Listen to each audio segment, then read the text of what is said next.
Hi everyone. Today we are going to see lecture 7 of logic. Now in this lecture we will be seeing statement patterns and truth tables कैसे construct करनी है. It is very easy, बिल्कुल difficult नहीं है. इसके लिए बस you should know the truth tables of all the connectives. अगर वो आता है तो फिर this is extremely easy. And after understanding how to make truth tables, we will also be solving exercise 6.1 question number 1. Let us start with what are statement patterns. Statement patterns are nothing but compound statements that are obtained from simple statements by using one or more connectives. तो हम लोग अगर एक connective डालते हैं तो हम एक कंपाउंड स्टेटमेंट बनाते हैं, उसको हम लोग कंजंक्शन, डिसजंक्शन ये सब बुलाते हैं. लेकिन अगर बहुत सारे सिंपल स्टेटमेंट्स हैं और उनके साथ हम लोग कोई भी नंबर ऑफ कनेक्टिव्स यूज करते हैं, ऐसे नहीं जरूरी कि एक ही यूज कर रहे हैं, तो फिर that is called as a statement pattern. For example, I can write P and Q implies not P. This will be a statement pattern. कोई भी ऑर्डर में. One more example could be P और Q implies R and P. ऐसे भी लिख सकते हैं. ठीक है, तो इस टाइप के जो होते हैं उनको हम बुलाते हैं स्टेटमेंट पैटर्न्स. अभी ये स्टेटमेंट पैटर्न्स के लिए हम लोग ट्रूथ टेबल बनाते हैं. मतलब हम लोग ये जानने की कोशिश करते हैं कि अलग अलग कंडीशन, मतलब P और Q और R जो भी उसके सिंपल स्टेटमेंट्स है उसमें उनके ट्रूथ वैल्यूज के हिसाब से इस पूरे स्टेटमेंट पैटर्न का ट्रूथ वैल्यू क्या होता है, ये जानने की कोशिश करते हैं. For that we make truth tables. So let us start directly with an example only, उसी से समझ में आ जाएगा. So suppose I have this statement pattern और मुझे इसका ट्रूथ टेबल बनाना है. Then see, here we have P and Q. We have two statements and फिर बहुत सारे connectives है उनके बीच में. First column is always, first few columns में सारे statements लिखते हैं हम लोग, जो component statements है वो लिखेंगे. अभी हम लोग क्या करेंगे, फिर हम next P implies Q ढूंढेंगे, इसका truth value निकालेंगे. फिर next एक बार ये हो गया, फिर उसको और P करेंगे, तो P implies Q और P ये निकाल लेते हैं. एक बार ये पूरा निकल गया है, this whole thing implies P निकालेंगे. तो हम लोग ना धीरे धीरे सारे छोटे छोटे कंपोनेंट्स कंप्लीट करते हुए पूरा कंप्लीट करेंगे. तो last will be P implies Q और P दिस इम्प्लाइज P. ठीक है, हम लोग को ये ट्रूथ वैल्यू निकालना है. Last column is what matters to us. ठीक है, अभी जब we have two statements, component statements, यहाँ पे सिर्फ P एंड Q है ना, तभी हमारे पास चार अलग टाइप के ट्रूथ वैल्यूज हो सकते हैं. हमने पहले भी देखा है ये. इसको कैसे लिखते हैं, we write true 2 times and then we write false 2 times, फिर हम ट्रू फॉल्स लिखते हैं. इस तरीके से we will get all the combinations. Now you have to think about the truth table of implication, because P implies Q है ना, तो उसमें क्या रहता था, true implies true was true, next true implies false was false, false implies anything is true, तो ये दोनों ही ट्रू होगा. नाउ नेक्स्ट ये वाला कॉलम, बिकॉज दिस और P, मतलब हम लोग को इसमें और करना है. ठीक है, सो ट्रू और ट्रू इज ट्रू. और में क्या होता है, एक भी ट्रू हो गया तो पूरा ट्रू होगा. नेक्स्ट ये दोनों में से we have one true again over here, so this is also true. True और फॉल्स, ट्रू और फॉल्स, तो ये पूरा ट्रू ही है.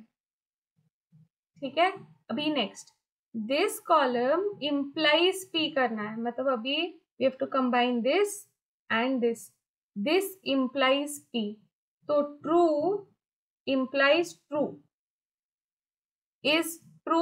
Next true implies true is also true. Next true implies false is what, it is a false statement. True implies false false होता है. Lastly true implies false is also false. तो इस तरीके से we will construct the truth table. So ये marks है वो नहीं होने चाहिए, सिर्फ ये फाइनल होना चाहिए. ठीक है, इस तरीके से हम लोग को अभी हर एक क्वेश्चन के लिए करना पड़ेगा. बहुत इजी है, बस वो जो कनेक्टिव से ना उनका ट्रूथ टेबल बनाने आना चाहिए, फिर ये बहुत इजी है. ठीक है, अभी एक और चीज, कितने नंबर ऑफ कॉलम्स बनाने चाहिए वो कैसे पता चलता है. पहले तो काउंट करो कितने स्टेटमेंट्स है. यहाँ पे 2 स्टेटमेंट है. अभी काउंट करो कितने कनेक्टिव्स है. 1, 2 and 3 कनेक्टिव्स. तो at this point you will make 2 + 3 that is 5. Columns, तो 1 2 3 4 5 है ना, 5 कॉलम्स ऐसे बनाते हैं। कभी कभी कुछ कुछ ना रिपीट होता है, तो उस केस में फिर वो अलग तरीके से काउंट करना पड़ता है, बट यूजुअली ऐसे ही काउंट करते हैं। Now let us look at the next question. We have not of P और Q implies not P and Q. तो पहले तो अगेन टू स्टेटमेंट्स है, पी एंड क्यू ही है, बराबर। अभी इसके बाद पी और क्यू करते हैं, फिर हम करेंगे इसका नॉट, फिर नेक्स्ट पी एंड क्यू कर लेते हैं, फिर करेंगे इसका भी नॉट। अभी हम लोग को करना है दिस इम्प्लाइज दिस। अगर ये पूरा यहाँ पे लिखने को नहीं हो रहा है, देखो मैं इसको बड़ा बना सकती थी, लेकिन सपोज तुम्हारा पेज छोटा भी हो सकता है ना, तो क्या कर सकते हो, इसको ए बुलाओ, इसको बी बुलाओ एंड लिख दो यहाँ पे ए इम्प्लाइज बी, ये भी चलेगा, ठीक है। बट ऐसे बहुत ज्यादा नहीं यूज करना चाहिए, सिर्फ लास्ट में यूज करोगे तो अच्छा लगता है, ठीक है। अभी यहाँ पे true true false false as usual ये तो लिखना है, true false true false. Now P और क्यू इन दोनों के बीच में और करना है, तो this is true, this is true, this third one is also true, last one is false, क्योंकि एक एक ट्रू है ना तो वो ट्रू हो जाता है। इसका अभी नेगेशन करना है, नेगेशन मतलब क्या, उल्टा करना होता है सब कुछ, तो false false false and true. Next and करना है, फर्स्ट टू कॉलम्स के बीच में एंड करना है, तो पहला वाला ट्रू आएगा, बाकी सब कुछ फॉल्स आएगा। रीजन बीइंग कि यहाँ पे एवरीथिंग वन फॉल्स इज है, तो एंड में तो फॉल्स हो जाता है ना। नाउ इसका नेगेशन करना है, तो पहला वाला फॉल्स, बाकी सब कुछ ट्रू। अभी हमें करना है ए इम्प्लाइज बी, मतलब column A implies B. False implies anything is always true, तो पहले तीन ना डायरेक्टली ट्रू लिख सकते हो, देखने की भी जरूरत नहीं है। False implies false true, false implies true true, false implies true is also true, and lastly true implies true, true implies true is also a true statement only. यहाँ पे तो सब कुछ ही ट्रू आ रहा है, ठीक है। This is how you will construct the truth table. Here also you can check, there are 1 2 3 4 5 connectives, there are 2 statements, so there should be 7 columns, okay. Now let's do the next one. Here again we will write P Q, फिर not P not Q, ठीक है, फिर not P और Q, and फिर अभी इन दोनों का और, तो not P और Q और Q और not Q, सॉरी, ठीक है। अभी same true true false false, true false true false. Negation करना है तो फॉल्स फॉल्स ट्रू ट्रू, फिर इधर आएगा फॉल्स ट्रू फॉल्स ट्रू, फिर इधर नॉट पी और क्यू, मतलब सेकंड एंड थर्ड कॉलम के बीच में और एक भी ट्रू, तो फिर ट्रू, सेकंड वाले में दोनों फॉल्स है, लास्ट दोनों ट्रू है। Next this column, second last column and ये वाला कॉलम, इन दोनों के बीच में और करना है, तो this is true, this is also true, this is also true, this is also true, ठीक है। तो यू हैव टू सी, अगर एक भी ट्रू आ गया तो और रहेगा तो पूरा ट्रू हो जाता है। इस तरीके से we'll make the truth table. Now let's do the next one. Now here we have 3 statements P, Q and R. यहाँ पे चेंज हो जाता है. Now you don't have only 4 possibilities, you have 8 possibilities. ठीक है, it is always जितने भी statements है, suppose you have n statements and you have 2 raised to n possibilities. हमारे सिलेबस में तो इधर 2 या 3 होता है, तो फिर 4 होता है या फिर 8 होता है. 2 raised to 3 is 8. तो इसमें क्या करना है, पहले 4 बार you should write true, then 4 बार you should write false, then you write true 2 times, false 2 times, then again you write true 2 times and you write false 2 times, then you write true false true false. Okay, now next हम लोग को करना है P and R, फिर हम करेंगे Q and R, और फिर इन दोनों के बीच में और करेंगे। वापस मैं इधर नहीं लिख रही हूँ पूरा, मैं A और B लिखूंगी, ठीक है।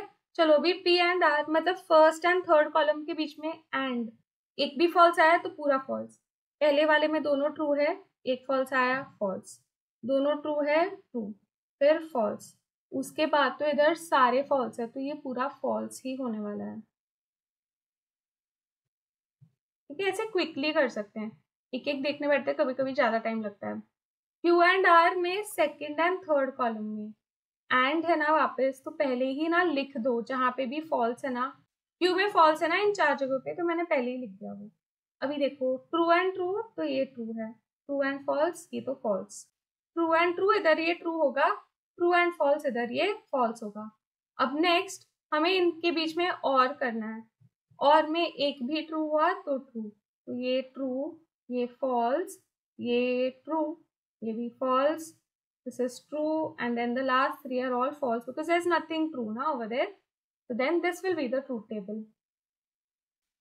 Now that we have solved this, we can solve exercise 1.6 question number 1. We have 1, 2, 3 connectives, 2 statements, so 5 columns चाहिए, ठीक है? So P, Q, then we will have not P, then we have not P or Q, and then we have P implies not P or Q. ठीक है? Let's write this down. True, true, false, false, and true, false, true, false. Now next, not P. False, false, true, true. First column का negation. अभी second and third वाले का और करना है. So this is true. Then this one is false. Next this is true and this is also true. ठीक है? तो दोनों false है तभी false है. अभी ये मिल गया. अभी we have to do first column implies this fourth column.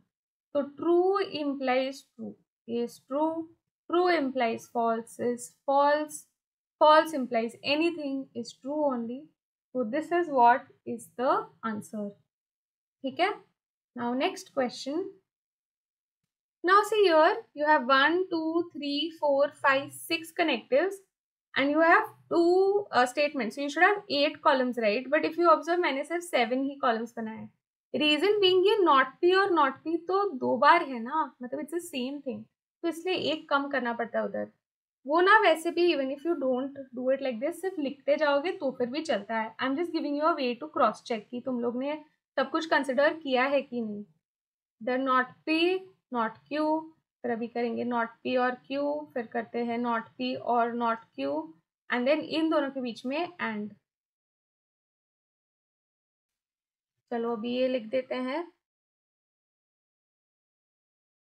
not P क्या होगा, इसका बस negation, that is false, false, true, true, फिर ये होगा false, true, false, true.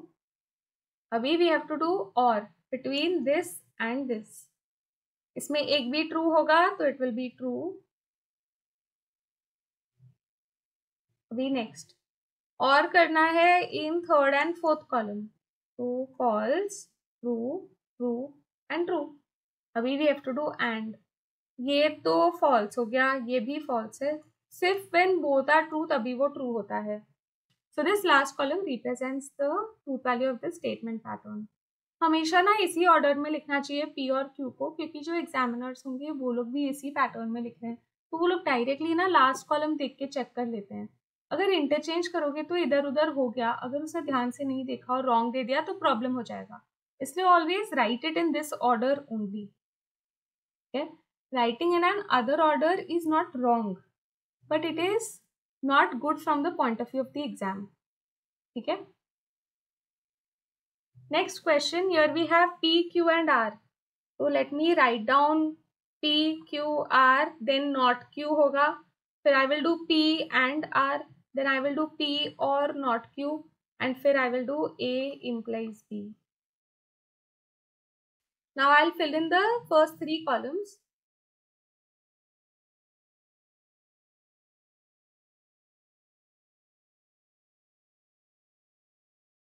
Now not Q. हम लोग को सेकेंड जो कॉलम है ना उसका हम लोग को उल्टा करना है. तो false, false, true, true, false, false, true, true. P and R first and third column में एंड. एक भी फॉल्स तो पूरा फॉल्स, तो पक्का लास्ट 4 तो वैसे ही फॉल्स हो गए. P को देख के देखने की भी जरूरत नहीं है R को, वो P की वजह से ही फॉल्स हो जाएगा. अभी फर्स्ट 4 में फर्स्ट वाला is true because both are true, then next is false, then true and false. ठीक है? नेक्स्ट P और नॉट Q, मतलब we have to do for first and fourth column. इसमें और करना है, एक भी ट्रू तो सारा ट्रू. तो इधर P में पहले 4 तो ट्रू है ना, तो डायरेक्टली इधर लिख सकते हैं ट्रू, बिकॉज एक तो ट्रू हो जाएगा ना, ट्रू और false will be true only, तो वो देखने की भी जरूरत नहीं है. नेक्स्ट 2 में both of them are false only, तो this becomes false, and then lastly this is false but these two are true, so this becomes true. Now next, A implies B. True implies true is true. False implies anything is true. True implies true is true. False implies anything is true. False implies anything is true. तो पूरा ही true ही हो जाएगा इसके आगे. And therefore this is पूरा ही true. हम लोग देखेंगे बाद में कि इसको हम लोग कुछ स्पेशल नाम देते हैं जिसमें सब कुछ ट्रू आता है. ठीक है. Now let's solve the last question in this video. P and Q or not R. So we need P, Q, R. Then we need P and Q. Then we also need not R. And then finally इन दोनों के बीच का और. तो P and Q और not R. अभी first 3 columns fill कर देते हैं quickly.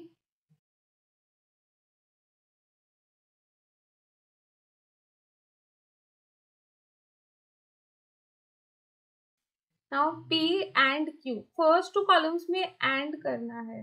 This is true, this is true. इसके बाद ये false आ गया तो this will become false. उसके बाद तो देखो P में सारा ही false है तो everything becomes false. एक भी false आया तो and is false.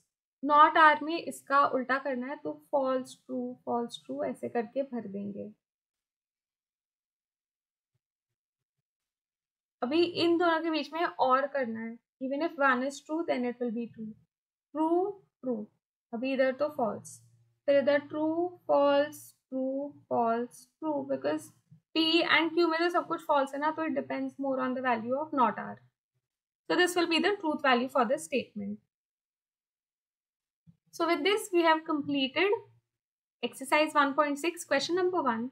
Now in the next video, we will be learning the next concept, that is of tautology, contradiction and contingency, and solving question number 2 to